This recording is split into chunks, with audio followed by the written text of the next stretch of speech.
Paz e alegria, meus irmãos, em nome do Pai, e do Filho, e do Espírito Santo. Amém. Vamos clamar agora o Espírito Santo, que Ele nos conceda uma fé inabalável nas verdades reveladas por Deus e confiadas à Santa Igreja Católica. E também que Ele fortaleça nossa esperança na ressurreição gloriosa que há de vir, assim seja. Amém. Muito bem, meus irmãos,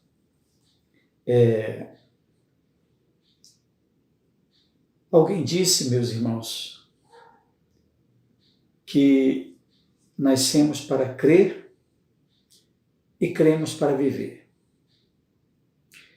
E em todos os domingos, durante as celebrações eucarísticas, logo após a homilia do sacerdote, nós nos levantamos e com bastante convicção professamos o que cremos com a oração do creio. E como nós já vimos, o creio ele é uma síntese da nossa fé cristã. Ele contém aqueles pontos que todos devemos crer para podermos assim ser chamados de cristãos.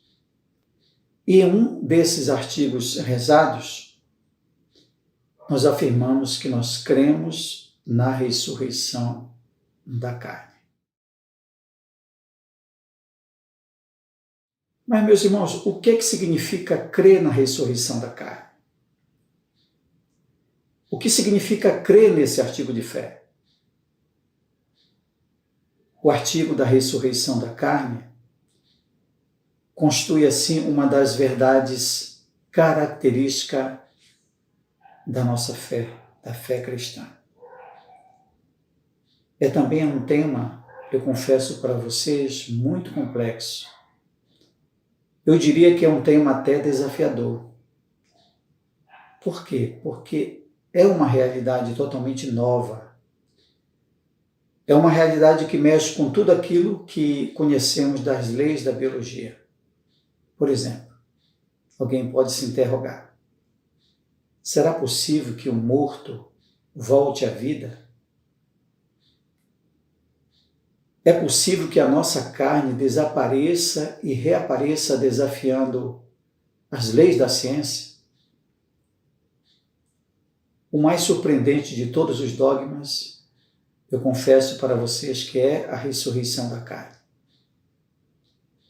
E qual é a razão dessa certeza, visto que nós somos pecadores? Para responder a esta pergunta, eu quero começar pelo Catecismo da Igreja Católica, no número 1008. Onde aqui, meus irmãos, é afirmado que,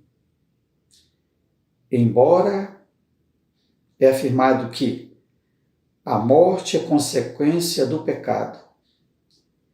Embora o homem tivesse uma natureza mortal, Deus o destinava a não morrer. A morte corporal a qual o homem teria sido subtraído, se não tivesse pecado, é assim o último inimigo do homem a ser vencido. Deus é o autor da nossa carne e também é o autor do nosso corpo. E é por termos um corpo que nós fomos destinados a ser templo de Deus.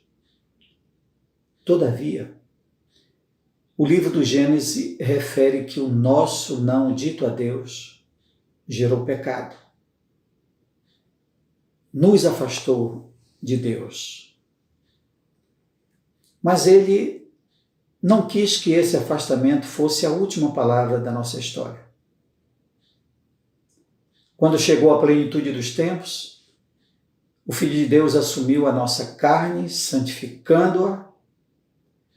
Ele morreu e ressuscitou, dando assim um sentido novo a todas as misérias da nossa vida. Ele fez de nossas misérias o motivo de voltarmos para Deus. Não somente o nosso espírito, ele está destinado a se unir a Ele, mas também o nosso corpo. O nosso corpo ele é valioso aos olhos de Deus. Por isso, quando morrermos, na ressurreição recuperaremos a vida através de uma nova união da nossa alma com o nosso corpo. E a igreja ela ensina-nos que já participamos dessa ressurreição que foi iniciada lá quando nós recebemos o nosso batismo. E com relação a esse ponto, meus irmãos, o parágrafo de número 1003 nos diz que, unidos a Cristo, pelo batismo, os crentes já participam realmente da vida celeste de Cristo ressuscitado. Então, a ressurreição dos nossos corpos que Jesus nos prometeu já foi iniciada na vida de cada cristão, como eu disse há pouco, quando cada cristão foi batizado. O batizado, ele participa sim da morte e da ressurreição de Cristo. Eu posso até dizer que já é um estágio que fazemos aqui e que deve desabrochar durante o tempo em que peregrinamos neste mundo, conformando, meus irmãos, os nossos atos a morrermos para o pecado, a uma vida assim totalmente dedicada ao Pai, para podermos participar da ressurreição que acontecerá com o Senhor. A fé, ela nos ensina que, por ocasião da segunda vinda de Cristo, os mortos ressuscitarão, tanto os justos como os injustos. Isso quer dizer que a nossa sorte definitiva não irá afetar apenas a nossa alma, mas também o nosso corpo, a matéria, a nossa carne. Não somos compostos apenas de alma, mas de alma e de um corpo. A igreja, no parágrafo 991, tratando da ressurreição, ela nos ensina que a ressurreição dos mortos foi desde o início um elemento essencial da fé cristã. A nossa maior esperança cristã, meus irmãos, é que a vida ela não termina com a morte, mas ela continua na eternidade. Ressurreição da carne significa que depois da nossa morte não haverá somente a vida da nossa alma imortal, mas também dos nossos corpos mortais. E com relação a isso, muitos chegam até a perguntar: o que virá depois deste mundo? Alguns até acreditam em reencarnação. Somente a fé ela tem uma resposta clara para esta questão. Veja o que nos diz o parágrafo de número 1013. Quando tiver terminado o único curso de nossa vida terrestre, não voltaremos mais a outras vidas terrestres. Os homens morram uma só vez. Amigos, para nós católicos, esse ensinamento da Igreja liquida de vez com toda a mentira da reencarnação, que engana, infelizmente, tantas pessoas, deixando-as despreparadas diante da morte. Acreditando neste erro e com uma falsa ideia de salvação. Ainda no dia de hoje, quando eu almoçava com a Francis, nós comentávamos sobre uma pessoa, né, que falava de suas filhas, em que estão metidas, né, não estão, entranharam por esse mundo da doutrina da reencarnação, do espiritismo. Mas uma pesquisa recente revelou, meus irmãos, que cerca de 36% dos católicos admitem a reencarnação. Católicos, entre aspas, né? Por que, meus irmãos, como os cristãos, nós devemos rejeitar a encarnação? Porque ela contradiz a imagem da salvação que Jesus nos trouxe. Porque na perspectiva da reencarnação, a pessoa ela passa de um corpo para outro, e outro, e outro. E o fato dela não ter um corpo específico acaba na ideia de que a pessoa não sabe quem ela realmente é. Cada pessoa é um ser único. Um ser único que vive uma só vida sobre a qual ela é totalmente responsável.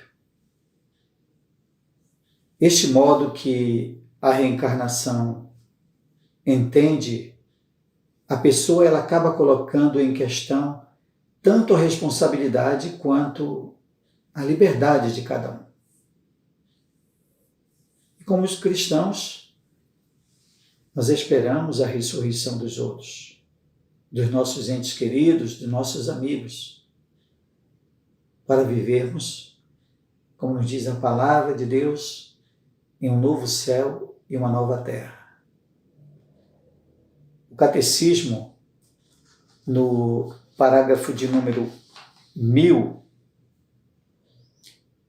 ele nos instrui sobre a relação que existe entre a Eucaristia e a transfiguração. Ela diz que nossa participação na Eucaristia, no entanto, já nos dá um antegozo da transfiguração de nosso corpo por Cristo. A ressurreição que Deus nos prometeu é algo que vai além das nossas concepções, dos nossos entendimentos. É justamente o Espírito de Cristo que nos é comunicado pela sua carne, ou seja, pela Eucaristia, que nos assegura a ressurreição. E quando é que será a ressurreição? O parágrafo do Catecismo de número 1001 responde: com efeito, a ressurreição dos mortos está intimamente associada à parousia de Cristo. Isso nos mostra assim claramente que a igreja ela não aceita a hipótese da ressurreição da pessoa imediatamente após a morte. E isto não deve ser ensinado, meus irmãos. É errado, por exemplo, dizer que a nossa alma, ao deixar este mundo, entra na eternidade e por isso não tem mais que esperar o juízo final e a ressurreição dos corpos. Essa maneira de pensar é errada. Ela é tão errada como ela é também ambígua. E essa expressão que muitos de nós, às vezes, nos deparamos diante de uma intenção ou dentro da igreja, aquela expressão da missa da ressurreição, para designar a missa do sétimo dia, errada. É muito comum durante as exéquias ou em homilias ouvirmos que aquele irmão que está sendo velado já ressuscitou. É comum, meus irmãos, mas é incorreto. É incorreto porque a igreja nos ensina que a ressurreição ela será somente no final dos tempos. Então, quando a igreja ela afirma que crê na ressurreição da carne, ela está sendo clara e enfática de que aquela carne que está sendo velada e sepultada é que irá ressuscitar no último dia. Então, a nossa tendência é pensar na alma como algo eterno e no nosso corpo como algo temporal. Na glória, tenha certeza que todos estarão de corpo e alma. A ressurreição não se trata de um cadáver que voltou à vida. O que aconteceu com Jesus não foi o mesmo que aconteceu com Lázaro, com a filha de Jairo, com o filho da viúva de Naim. Não foi a mesma coisa. Por quê? Porque eles voltaram à sua vida biológica que tinham anteriormente. E depois de algum tempo, eles morreram.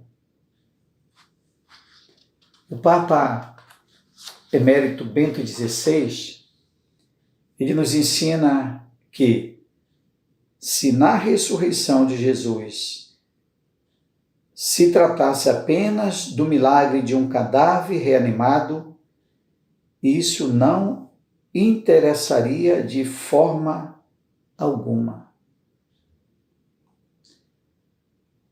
Com Jesus, meus irmãos, houve um salto de qualidade, houve uma nova forma de viver.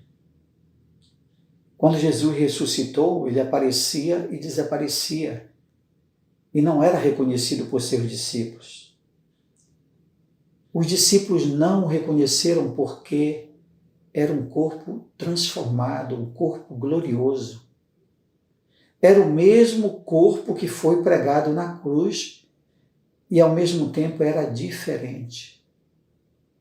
Então, a ressurreição não é um fato que aconteceu somente no passado, que ocorreu somente com Jesus. Tem a ver conosco também. Jesus ressuscitou para abrir para nós o caminho da ressurreição. Contudo, meus irmãos, o nosso corpo ressuscitado, glorioso, precisa de um mundo ressuscitado e glorioso. Precisa, como eu disse, de uma realidade nova. E por isso a nossa ressurreição, a ressurreição da carne que professamos no creio, acontecerá somente na parousia, ou seja, quando Jesus vier a este mundo pela segunda vez. Nós devemos esperar esse momento com alegria e também com muita esperança. E daqui por diante professar com convicção em cada Santa Missa que cremos na ressurreição da carne. A fé, ela ensina que a segunda vinda do Senhor Jesus e a ressurreição da carne estão associadas a um julgamento de todos nós, um julgamento que irá acontecer no juízo universal. O próprio Jesus, ele predisse repetidamente que ele mesmo haveria de ser o juiz de todos os homens por ocasião de sua segunda vinda. É bom deixar claro que esse juízo final, ele não se trata de um tribunal como nós temos aqui na Terra, em que o juiz ouve a acusação e a defesa para poder proferir a sentença judiciária. Mas o juízo final, o juízo universal, será da parte de toda a humanidade, ou seja, de cada pessoa, a tomada de consciência dos feitos bons e mal que cada um tiver realizado durante esta vida. Toda a nossa vida inteira, ela será julgada, tanto sob o ponto de vista moral quanto religioso. E o Catecismo, agora no parágrafo 998, ele pergunta: quem ressuscitará? E aqui mesmo a igreja responde: todos os homens que morreram, aqueles que fizeram bem, ressuscitarão para a vida, e aqueles que praticaram mal, ressuscitarão para a condenação. No tocante ao dogma da ressurreição, a ressurreição será universal, isto é, atingirá todos os homens, quer justos, quer pecadores. E a carne ressuscitada será a mesma que nós temos. O cristão, ele é alguém que realmente quer ser alguém agora e depois da morte, até o fim do mundo, mas para que isso seja possível, ele precisará do seu corpo ressuscitado e os outros também precisarão dos seus. A escatologia, ela ensina que tanto os justos como pecadores possuirão todos os órgãos e membros que possuem, embora hajam sido mutilados nesse mundo. Deus, ele restaurará os corpos ressuscitados, os órgãos de quem foi amputado ou mutilado nesta vida. Ele dará até mesmo os órgãos que muitos não possuíram. Por exemplo, os olhos. Por exemplo, vai dar os olhos ao que nasceu cego, o cego de nascimento, né? Ao desdentado, ele recuperará todos os seus dentes. Quem é que nos ensina isso? É Santo Agostinho. Santo Agostinho e São Tomás. As pessoas também conservarão a distinção de sexo. É verdade que muitos órgãos só têm função nas circunstâncias desta vida, deste mundo, e não serão utilizados após a ressurreição. Todavia, já que pertencem à integridade da natureza, não poderão faltar. A prerrogativa de não mais morrer, ela será concedida aos ressuscitados, tanto aos justos como aos pecadores. E o parágrafo de número 2300 trata do respeito aos mortos, quando ele diz que os corpos dos defuntos devem ser tratados com respeito e caridade, na fé e na esperança da ressurreição. Amigos, embora a cremação do cadáver humano não seja ilícita, é claro que a não ser que tenha sido escolhida por motivos totalmente contrários à doutrina cristã, a Igreja Católica ela desestimula, ela não proíbe a cremação, mas ela desestimula a cremação porque cremos não apenas no respeito pelo corpo, mas também em sua ressurreição. Agora, se a cremação for necessária, como exceção, não como regra, a Igreja ensina que os restos mortais não devem ser espalhados, mas enterrados juntos. É claro que Deus Todo-Poderoso, ele pode ressuscitar o corpo independentemente de seu estado, mas destruir de forma deliberada os restos mortais de alguém é tentar o próprio Senhor. A moda atual que nós percebemos, né, que acontecem por aí de se espalhar as cinzas do corpo de alguém, não deixa de ser também uma tentativa de esquecer a morte. Significa queimar as coisas e assim esquecê-las. Já um túmulo, meus irmãos, nos faz lembrar da morte. E isso nos faz também preparar para a nossa própria morte. O que nos ajuda a vivermos uma vida até melhor. Mas nos faz pensar principalmente na ressurreição. O mais glorioso túmulo na terra é o que está vazio em Jerusalém. Como eu já disse, a ressurreição de Jesus não foi o milagre de um cadáver reanimado. Foi a entrada de um gênero de vida totalmente novo, rumo a uma vida que não está mais sujeita à lei do morrer, mas que vai além disso. Uma vida que inaugurou uma nova dimensão para nós. As nossas almas ressuscitarão em nossos corpos. Isso é um mistério. E é nesse mistério que nós temos que crer.